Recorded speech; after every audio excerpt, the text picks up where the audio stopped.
So I'm going to start with the most obvious question of why did you decide to write this book? I wrote this book because I was asked to, which is unusual for me. Most of my books are fiction, they're novels. I write novels and I just write them because I feel compelled to write them, and then I find a publisher. But in all my fiction, I will mentions bears. Most of my novels mention bears at some point. But I was also writing nonfiction for places like High Country News, not and other places, and I got contacted by Chris Cobble, who is the editor of River Bend books, and he has a series out called Great Wyoming Bear Stories, Great Montana Bear Stories, and he needed a Great Colorado Bear Stories, and he liked my approach to writing, and so he actually, just asked if I would up and do it. And at the time, I was ready to take a break from my novel writing and decided to spend 1 year learning everything I could about bears. And I did, and it was it turned into several years. It's turned into a whole lifelong love of bears. That's how it all started. I love that. And so could you kind of describe the research process a little bit of like what it was like to go back through, you mentioned the Denver Post, what it was like to go back through old newspaper articles, old documents, things like that to really discover how these bears have functioned in Colorado? Sure, the research part of this book was the best ever. Some of it entailed good old-fashioned sitting in a library looking at archives, or sitting and reading, or emailing people, so, definitely some desk sitting. But I also got to have so many wonderful adventures. I went to Denver for the Museum of Nature and Science and got to go into the basement that only a few people are allowed to go to see the last grizzly bear and the carcass, which they keep down there, or the hide, I should say, not the whole carcass. And then I got to go to a mountainside near Aspen where I snowshoed up and got to be in a bear den. And that was the hardest physical day of my life. The snowshoe was through rotten snow and way up in elevation and freezing cold. It was with 11 other researchers, and it was just the most fabulous, exhausting day. So that kind of research. And then I got to do really unique types of research in another way, which was touching base with people who matter quite a bit in this world. For example, I reached out and I contacted Enos Mills's great-granddaughter, and not everyone knows this, but we have Rocky Mountain National Park because of Enos Mills, and we should be thanking him. He really fought for the preservation of that area, but he was also always fighting for the preservation of grizzly bears in Colorado. He was in love with grizzlies, and so I kind of fell in love with him. But I got to snowshoe up to his old cabin with his great-granddaughter, and I got my car stuck, and it's all the adventures that people have when they're doing research. I just shovel my car out with my daughter and his great-granddaughter, and even though it was a Subaru and I know how to drive in the mountains, but a very exciting time. So talk about fun research, right? Like I really got out and about, drove to Durango, drove to different slopes of Colorado just to conduct boots on the ground research. Yeah, absolutely. I think that's awesome. And just some of the stories you probably have coming out of that, are just one of a kind, and you're going to have them forever. And hopefully that's something that people will get from the book. I definitely got that when I read the book, is somebody who's very engaged and very involved, and I enjoyed that. Well, I'll say a few words about bears in Colorado. Grizzlies and black bears used to be in the state. Now we just have the black bear, which, as many people know, are not always black. There are many colors, blonde and tan and all sorts of things, but they're called black bears. I still get some confusion about that. Anyway, we used to have grizzlies, and, Lewis and Clark were the first ones who really identified that as a separate species than the black bear they had been seeing. And then Zebulon Pike was in the area and sent 2 grizzly bear cubs to Thomas Jefferson. I think that's a really interesting story. But they were exterminated from the area, especially between 1850 and 1920. They were eliminated on purpose. There was this idea that grizzlies were dangerous and human-eating monsters, and that's what Enos Mills was trying to change, that idea, because it's just not true. But grizzlies were gone from my part of the state, northern Colorado, by the 1920s. but we still had grizzlies in the southern part of the state.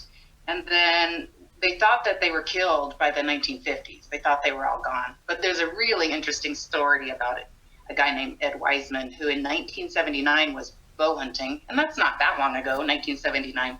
He was bow hunting, and it's a long and complicated story that I won't go into here, but he killed a grizzly sow who had showed signs of lactation, which means she must have been pregnant and nursed, which means there were other bears. So there's this whole idea that maybe grizzlies still do exist in the wilderness of southern Colorado, and that's a debate that I explore in my book. We now have black bears, and that's something that we shouldn't take for granted and we should be protecting. They're doing well. The population is healthy. I think there is this mistaken idea that a fed bear is a dead bear, that bears can acclimate to human food sources and then they need to be killed. And has been disproven by some wonderful science that occurred with Colorado State University and Colorado Parks and Wildlife, that bears really have a behavior plasticity and that they'll go back to their natural food sources once those food sources are available. And that, if humans will do their part, especially during drought years, we can really keep our population stable and healthy and happy. So that's exciting that we have these bears and that we're honored to have these bears and that we can take care of them. So that's a little bit about the bears of Colorado. Yeah, I was going to actually ask you for a little bit more background on your book, just for readers who may not know how bears function in Colorado. I'm curious if you currently have noticed anything with COVID-19 affecting bear migration or bear movement in Colorado. You might not have even, done any research. I'm just curious if you might have possibly thought about it at all. Well, I've wondered because we have so many people going up into the mountains, into their habitat, and I don't blame people. Nature is a great balm and solace right now, but we are putting pressure on those areas like never before. I do know that there are more bears where I live in northern Colorado coming out and about, and that's because of the wildfires. Right. So we saw a cub in the neighborhood recently that I don't think would be here otherwise, but we've got smoke and ash and fire trucks and everything pressing in on their habitat. So I can't help but guess that bears are being affected, but I haven't seen any research on that or haven't heard anything. Sure. And as far as the wildfires go, when bears get threatened, do you find a specific pattern for that, or is it more just kind of a survival instinct of I need to escape and go anywhere? I think that's the latter. I think all the animals are just trying to get out of the way of danger. But, unfortunately, our habitat bumps right into their habitat and they have limited options. And so we need to be responsible caregivers of our lands and of our places and, do the things that minimize bear-human conflict. And really, they're so basic, and yet people really have trouble. I mean, it's really a matter of not putting your trash out the night before and instead putting it out in the morning. It's about locking your windows and doors. It's about not putting out bird feed. We just have to do what we can to keep them safe. In most years, I have heard that about 1/3 of the bears that die of human bear interaction, like they climb up electrical poles or get hit by a car, and 1/3 die from hunting, and 1/3 die because they need to be put down. And it's that third that we can do something about easily, so it's our responsibility to do that, sure. Especially now. Yeah, absolutely. I would agree with that. So switching gears a little bit, I know you have this wonderful play about soil science, which I find unique because, first off, I have yet to see another play or anything like it that's about science in general or anything similar to that topic. I'm curious, how you thought up that idea and you were like, okay, I'm going to write a play about soil science. And yeah, this seems very, unique and weird, but it needs to happen. I'm curious your thought process behind that. Yeah, indeed. I think my theory is that humans cannot understand what they cannot see. And they cannot see things like climate change. That's why we've had trouble responding to it. We cannot see COVID. That's why we're having trouble responding to it. And I wanted to celebrate soil by celebrating the things we cannot see but are doing so much work, such as nematodes and earthworms and that sort of thing. And actually, this project I was asked to do as well. And I'm really grateful to Bob Blue Theater in Fort Collins. They were having an anniversary and they wanted to celebrate the agricultural heritage of this area. And, Fort Collins is really unique because a lot of towns in Colorado made their money off of mining of some kind. But we exist because of agriculture. And the old theater in Fort Collins used to be part of a sugar beet factory, not the sugar beet factory mill itself, but area that made parts for it. And so they wanted to celebrate their agricultural heritage and the agricultural heritage of Fort Collins. And when I did that, I just think, what's the most amazing thing about agriculture? It's the soil, it's the dirt, and the human labor that goes into it. So I tried to celebrate all by, putting it on the theater stage, and we had dancing nematodes so that people could appreciate them, and we had footage of it, of broadcast on the wall and that sort of thing, images, so that people could really understand what's going on beneath our feet, which is just stunning, right? It is, absolutely. And I'm curious, how have you noticed an impact that your play has had on science communication, on how people are seeing soil science, on just people seeing science in general? Because it is so different.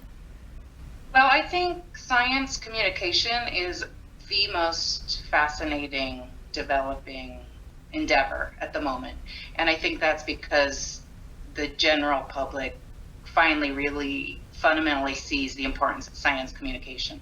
So I teach a class I direct the nature writing program, MFA and MA, at Western Colorado University, and we have a whole class that MEM students, Masters of Environmental Management, and ENVS student Environmental Studies, come in and take my class, and my creative writing students are there as well. And we really spend a lot of time on science communication, and really creative things are happening, podcasts like this, and theater, and articles that are written in a more storied format. And story is really how we understand the world. Scientists need to learn how to tell stories, and creative writers need to learn how to incorporate science into their writing. So that bridge is finally happening, and I think we're on kind of, the cutting edge of it, frankly. It's really interesting to see what will be happening from here on out. Absolutely. And do you think that you'll do something similar to this play, or maybe, use that storytelling in some of your work currently, or future plans? Well, yes. I mean, my father was a geneticist at CSU, and most of my brothers are scientists of some form, and I thought about becoming a scientist. So I love science, and one thing I'm doing right now is incorporating science into my fiction. There's always been some, but right now the novel I'm working on is looking into the way grass grows, and a lot of science about, I guess you would call it rangeland science. I'm just really interested in grass. And so I'm having one of my characters teaching a New Yorker about grass in Colorado and ditch burning and the science of running a good ranch, for example. And all of that is really fun to try to fit in. Not overdo it, but the reader will come away from the book knowing a lot more about pasture lands. Wow, that sounds amazing. I'm looking forward to reading that, actually. So Thanks. so as far as, the novel you're working on now, do you see yourself going more in a nonfiction route at some point? Or is it more just kind of however the muse moves you? I would say I write about half and half fiction, half nonfiction. They're slightly different worlds, although not entirely. A good story is still a good story, and there's got to be dialogue and scene and setting and all those things. I think there's a place for both in my life and in the readership out there, and I encourage people to step outside the genre they're used to and try something else. They're both beautiful worlds, so I imagine I'll just continue on doing both, as well as writing poetry. I've been reading a lot of poetry, and there's some really great nature writing poetry and kind of science-based poetry. Yeah, absolutely. That would be a very interesting genre to sort of twist a little bit, is doing more science writing poetry. I'm looking forward to that as well, and maybe that'll happen in the future. So Can I just mention one yes, great book? yes, Is please. by a Fort Collins person, and it's called Grazing the Fire, and it's rangeland poems, and they took poetry from scientific papers about rangeland ecology and turn them into poems. And I Ooh, teach that in my science writing course. It's just really wonderful. I'll definitely pick that up. That sounds really, really interesting, actually.